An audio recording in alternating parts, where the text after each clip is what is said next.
In 2020, an 18-year-old named Brandon was living with his mother in Indianapolis. From the outside, he looked like a lonely teenager trying to find his place in the world, but beneath the surface, he was struggling deeply. Brandon had a history of mental health issues. He had dropped out of school, had no close friends, and spent most of his time isolated in his bedroom. The one thing that seemed to bring him comfort was the animated show My Little Pony. His room was covered wall to wall with merchandise from the series. Posters filled the walls, figurines lined the shelves, and even his bedding carried the theme. There is nothing wrong with enjoying a show, but for Brandon, it went far beyond fandom. He believed he had a personal, almost spiritual connection with one of the characters, Applejack. He referred to her as his wife. He spoke about her as if she were real. Around that same time, Brandon went to a local army surplus store and purchased a shotgun. When his mother discovered the weapon, she panicked. She knew her son's past. He had been arrested before for battery. He had been suspended from school for fighting. He had shown violent tendencies. When she confronted him about the shotgun, Brandon told her something terrifying. He said he planned to point the gun at police officers so they would shoot him. He wanted to die at their hands.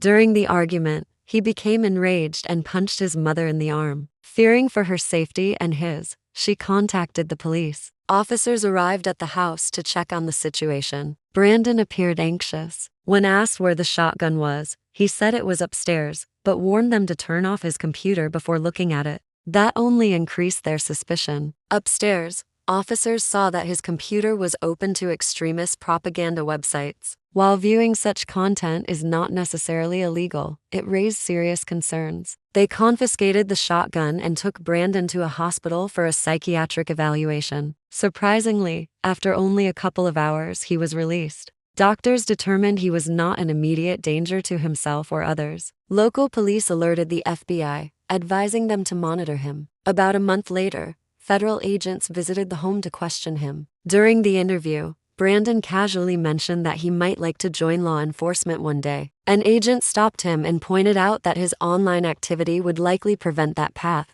Afterward, an agent reportedly told Brandon's mother that he showed warning signs often associated with mass shooters, but since he had not committed a crime, there was nothing they could charge him with. The shotgun had been seized, and authorities were supposed to pursue a red flag hearing to legally restrict him from purchasing firearms in the future. For reasons that remain unclear, that hearing never happened. Legally, he was free to buy more weapons. Over the following months, he purchased 2 rifles. That year, Brandon found work at a FedEx facility. For a short time, he seemed stable, but his mental health continued to deteriorate. He stopped showing up for work and eventually lost the job. As 2021 began, he withdrew even further from reality. His fixation on My Little Pony deepened. He increasingly expressed the belief that nothing in his life mattered except his connection to the fictional character he loved. One night in April 2021, Brandon made a decision. He told his mother he was going to bed. Instead,